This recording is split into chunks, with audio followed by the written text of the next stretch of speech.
Hi everyone and welcome to today's Marketing Legos Thought Leader interview. My name is Harshit and I'm the Director of Business Alliances of two amazing marketing SaaS tools, RankWatch and Websignals. Now we have a very special guest and a brilliant marketer with us, Meredyth. She's the founder of a UK-based full-stack marketing agency called Charlie One and been in business for over a decade now. Meredyth, so happy to have you with us today and a big welcome. Thank you. It's a pleasure to join you today. Perfect. Maybe please tell us a bit about yourself, your professional journey so far. You carry so many years of experience with you.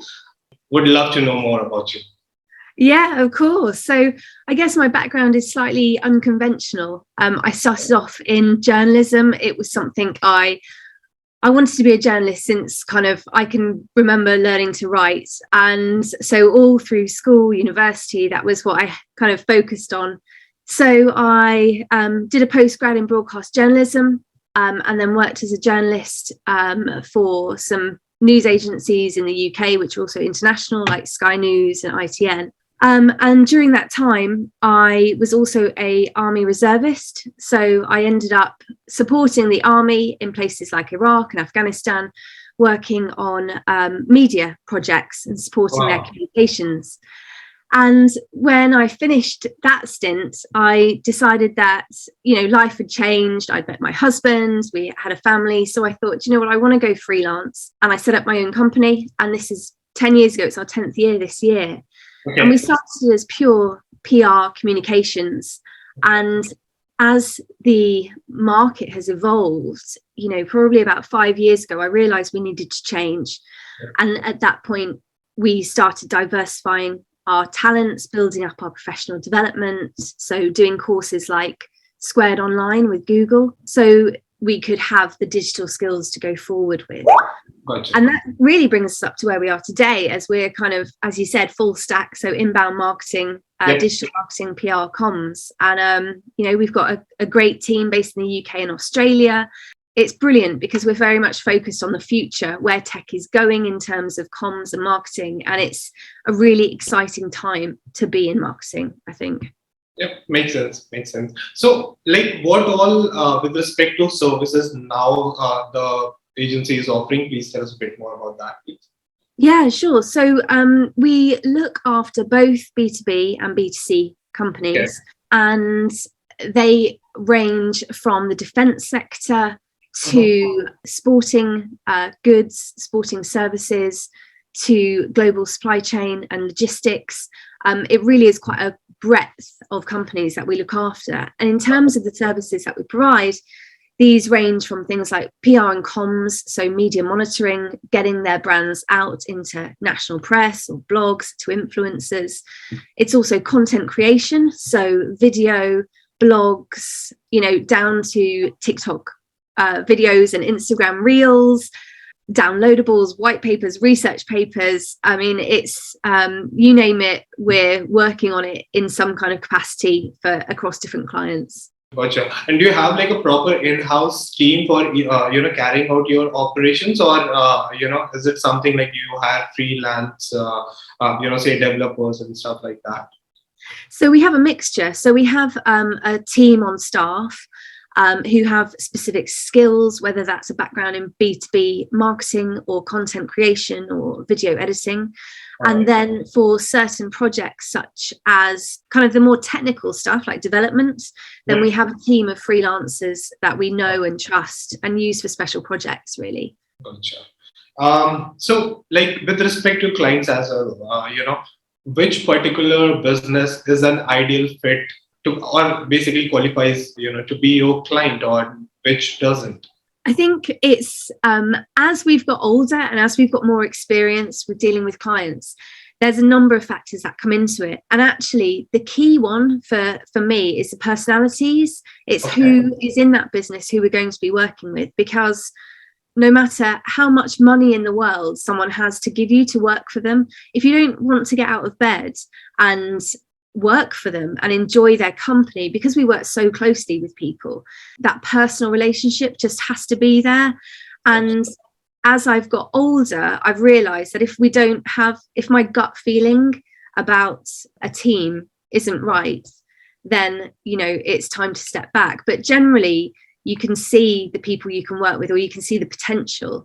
And I think that beyond everything, if I have a happy team, if I'm happy, if my client is happy, then we can do amazing things. But if there's conflicts of character, or if the business process isn't in place with clients, if they haven't got a clear plan of where they want to be, then it makes it incredibly difficult to do. We want to do a really good job for people, and if I can't do a really good job for people, it eats me up inside. So I think that's, for us, that's the key. It's people. It's brilliant, actually. A lot of agencies would actually in the criteria might put specific industries or specific budget clients, but it's really good to see you value relation over all of those stuff.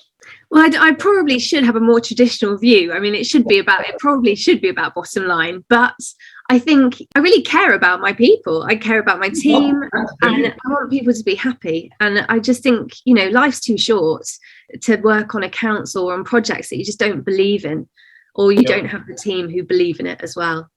So how's a typical client journey in your agency, and what exactly the first 30 days of client journey looks like, and what processes do you have in place, and how you basically have management for client handling?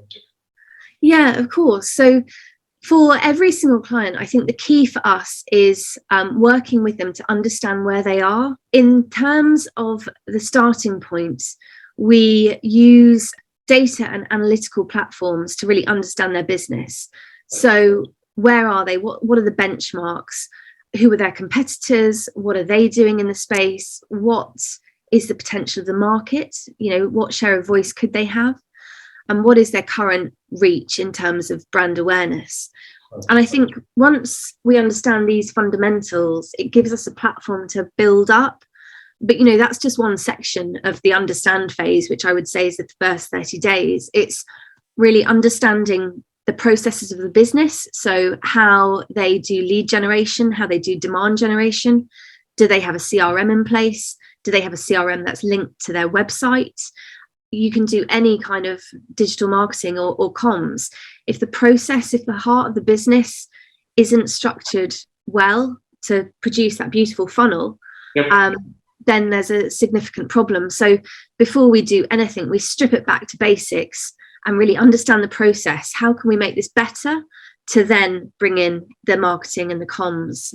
Because you need the operations, that heart of the business, the sales, I guess, to be working to then make the most out of marketing.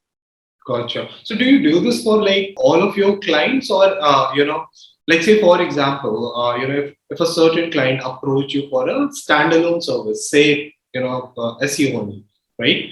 So the process is almost the same, or is it different, in those scenarios? That's a really good question. I think most of the time, the core of the process is the same, because no matter whether you're a B2B or a B2C business, you need to understand your audience and where you are, because if you're not answering the needs of your audience in terms of a process that delights them, content that engages them, just to be heard, then you're not in a good place. So it is the same kind of stripped back process to really understand before we do anything. Gotcha. So what are the primary marketing channels that CC1 uses, for their customers? Yeah, of course. So primarily we use, the paid for services that we use for our clients, it depends. So for some, we use HubSpot. We also use Meltwater media monitoring. In terms of platforms as well, we work across, I think there is Joomla, WordPress, bespoke platforms. And then in terms of channels, again, it's across all, and it's dependent on the client, whether that's TikTok, LinkedIn, Instagram, Facebook, Pinterest, Discord. There's just so many kind of different integrations and solutions that we use. For the data and analytics, mainly we use SEMrush, and we also use things like Google Analytics, Google Search Console, and really try. I think at the heart of our business is data and tech, because actually if you don't have the data and the analytics, you can't understand anything and you can't show your performance, because another part of it is KPIs and showing what your efforts are producing, and then showing the client's return on investment. So those data and analytical integrations are absolutely key. Gotcha. When it comes to inbound marketing, and that is one of the core expertise of your agency, can you please share a few tips that kind of fits for every business, and that is something that we must do? Yeah, of course. So I think kind of one of the main successful processes that we've had is, again, stripping back to basics, looking at a particular client's audience search terms. So looking at the geography of the audience they want to target, Yep. and then looking at what those search terms are that relate. So, for example, if we took maritime security, Yep. and we looked at Gulf of Guinea, which is currently the hotspot for piracy, although it has dwindled in the last 12 months.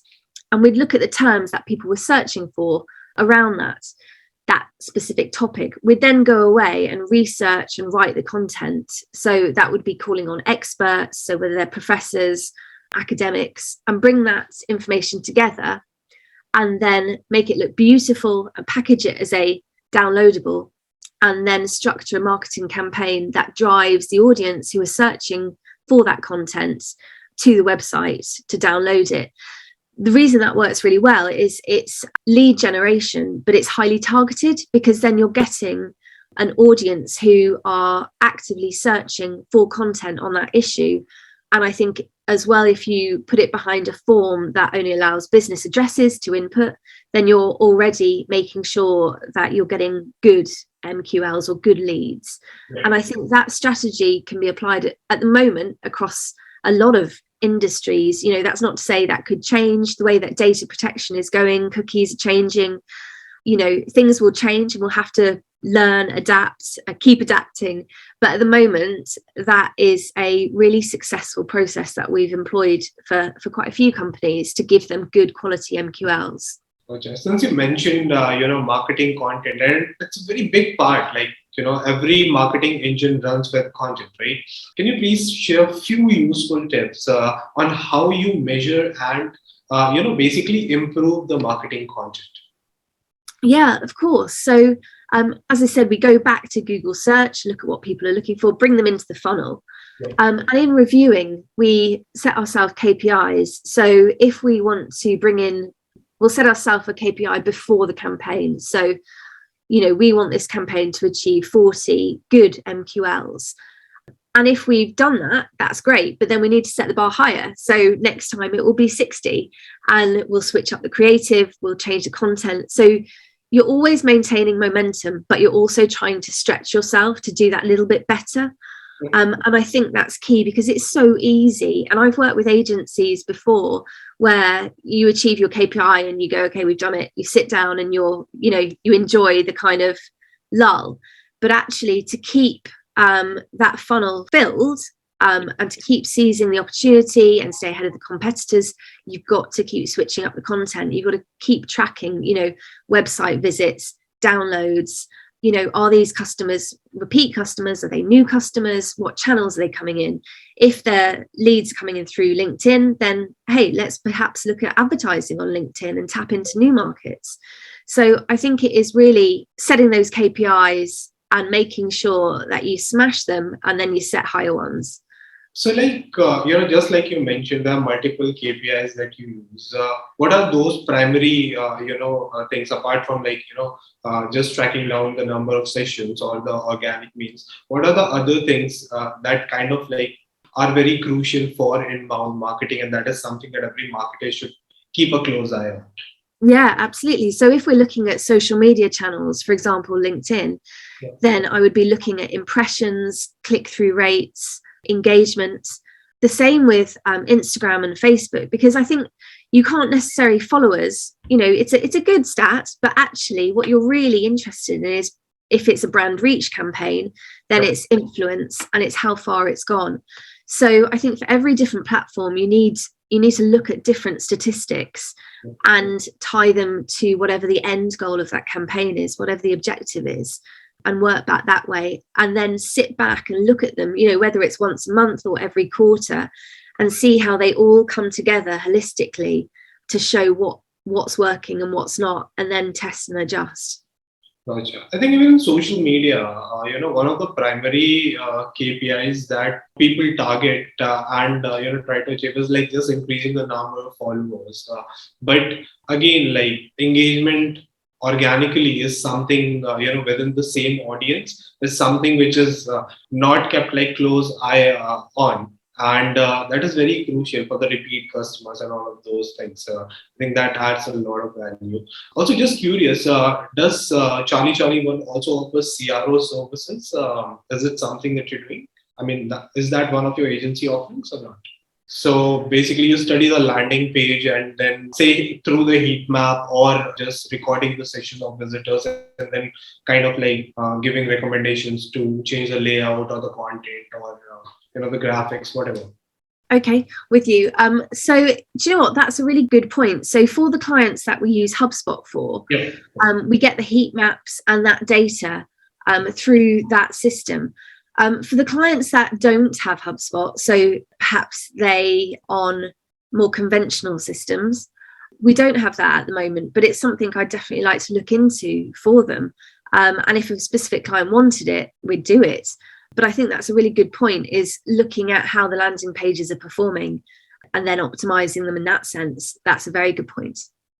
So Meredyth, since CC1 has been in business for almost 10, 11 years now, I'm sure like there must be some one rockstar campaign that you have run, right? Please share that with us. Like, what are the key metrics that kind of like help you conclude, like, yeah, this is something which worked really well, and we should replicate this model onto other clients as well. Yeah, absolutely. So I think one of the things, one of the campaigns that I've worked on probably in the last couple of years that has been really phenomenal is working with a startup, maritime security industry, so Gyro Global.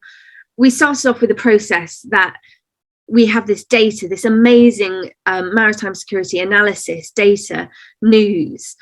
And instead of going down the traditional route of putting that out via PR and pushing it out, we actually wanted to pull people into us.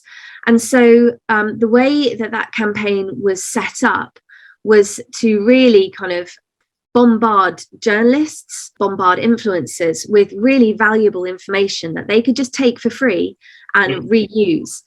And so campaign of brand awareness, it was so exciting to work on because there were so many elements to it. So in terms of an annual report, in terms of setting up a blog with a news feed that was recognized by Google, getting national and international journalists to come to the website to get that information and then seeing it appear in press. And when you look at the kind of traditional comms model and equivalent advertising value, it just completely destroyed the way that you would normally do press relations, because so many times people push out press releases and journalists aren't interested. If they were interested, they'd come to you. Yep. And that's what we wanted to do. And we've ended up now with this amazing database of journalists who are engaged, who want to know our information, and they come to us and they ask us for commentary, interviews. And so on that front, we never push out a press release. Never, because they come to us, we put the information on our blog, it goes to them, it's automated, or they see it on our social posts, they come to us for information, and it just works beautifully. I think whenever I talk to other clients about how they do PR and how they do commentary or thought leadership, I advise them to try and develop that kind of system, because it's not a quick fix. it took a long time. Like I've seen even big brands approaching two journalists to get their announcements out and all of those things, but what you're describing is very rare. It was fascinating, and I think as well, it wasn't just work for me because my background's journalism. It actually has value. I can see the beauty of a journalist being able to get the information that they need on a breaking maritime security incident when they need it by just opening their email or looking on Twitter and then contacting us that way. And in terms of being able to disseminate information, have influence and brand reach, that was a brilliant project to work on. That's brilliant. Since Meredyth, your forte has always been PR. right? And a lot of brands actually, PR as a standalone thing compared to like, and again, like SEO is a different service altogether, right? In your experience, is there an influence of a good PR on your SEO as well? Because like, then the matrix also changes. With PR, people usually, refer to their referral traffic and all of those stuff. And when it comes to SEO, it's more on like, organic traffic front, right? But how exactly does PR influences SEO? Can you share a few valuable, info related to that? Yeah, sure. So I think the first thing is we've got to stop thinking about PR as being separate to marketing. The whole thing is messaging. We're talking to people, and however we're doing that by different methods, it's all one, it's all getting a message out. And so for the traditional way PR is done, where you just tell someone, I need a press release on this, it's got to be joined up. So absolutely stripping it back to the keywords. So who do we want to target? What are they looking for? What does our audience want to know? Taking those, top performing keywords, adapting them into the information that we want to get out, and then placing it strategically. So who do we want to influence? Are they particular journalists who are covering this topic? Are there influencers? And how is that going to feed back in? So looking at their platforms in terms of reach, a lot of the time, and I think this is really interesting, people say, I want to be in City AM or I want to be in the Daily Telegraph. Yeah. And yeah, they are phenomenal publications. They do have a huge readership. But with COVID, things have changed, especially in London, where, City AM is read on the tube.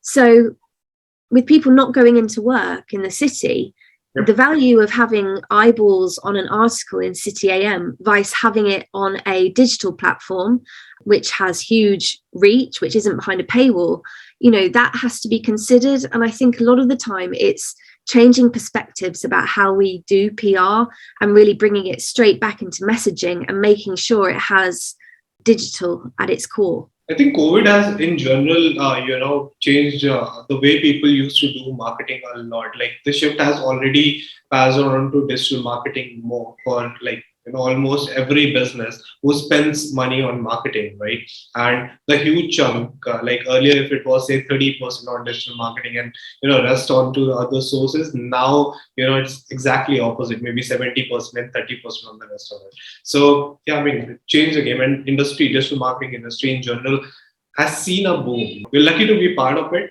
Yeah. But Amazing. the jump the industry has taken is phenomenal. Please, share one of the horror story that you have learned, because again, your experience have been so diverse and so many years. I'm pretty sure there must be some story. And being in agency business, that is something that is an everyday affair, right? Yeah, I think kind of in terms of horror stories, I mean, there's a few, but actually what I can kind of take away from them is that, we're always learning, and every horror story or every mistake always allows you to grow and tackle things differently. And I think for me, as I've got older, I've probably got more confidence to deal with probably client behavior that I don't like, or, horror stories are just kind of, I spent a lot of time working on an account where I just felt bullied, if I'm honest, working with someone who wasn't very kind, wasn't very nice, just was quite difficult to work with and didn't communicate very well. And I think I just kept putting up with it. And I think as I've got older, I've realized I need to have boundaries, and what I, and as the team's grown, what I will allow my team to tolerate. And there are red lines. And I think from those experiences of dealing with tricky people, you have to have kindness at your core. And what I mean by that is treating others as you'd like to be treated. And that's, on both sides, it kind of comes into leadership. The companies that we work with, I have huge respect for their CEOs, their teams, because they treat people with respect. They are understanding. They have kindness at their core. And I think the times when it's been a horror story, it's been when we've worked with people who just haven't had empathy or emotional intelligence. And I think kind of as I look to the future, I hope that my team will always feel like there are boundaries in place where they're in an environment where they want to be with clients they want to work for, and people who have the emotional intelligence to deal with people as they would like to be treated. And that for me is, it gets me out of bed every day. I want to work with people who share those values. Also, Meredyth, that's very wise. Since you do PR a lot, what are the tools, as well as what parameters do you use to basically do the PR evaluation? Yep, no problem. So this year I actually reviewed where we were getting PR analytical support from. So I whittled it down to Cision and Meltwater. And this year we've gone with Meltwater. And the reason that we've done that is that it gives you really good insight into sentiment analysis and the data background. So the Boolean search really narrows it down for us so that we can see what people are saying about our competitors, what people are saying about our brand, and then that brand reach both demographically, geographically, and it lets us crunch into the data. Now, I'm enjoying the platform, but will we stay with that? It all comes down to tech evolution. We'll go with the company that provides the best data, the best analytics, so that our clients are getting the best readout on their investment. Gotcha. I think, Meredyth, we're coming to an end here, and I would really like to have a quick rapid fire with you. Are you ready for that? Oh, God. Okay. Yeah, go for it. All right. What's your favorite book? What would I pick up today? I love Dr. Zhivago. That is one of my all-time favorite books. And also Madame Bovary. I really like that book as well. Gotcha. What is the funniest thing you ever witnessed over a Zoom call? I think my favorite is when people don't realize that they've got the video on, and they aren't, they're picking their nose, or they're in their pajamas, or something like that. And that always makes me giggle. Gotcha.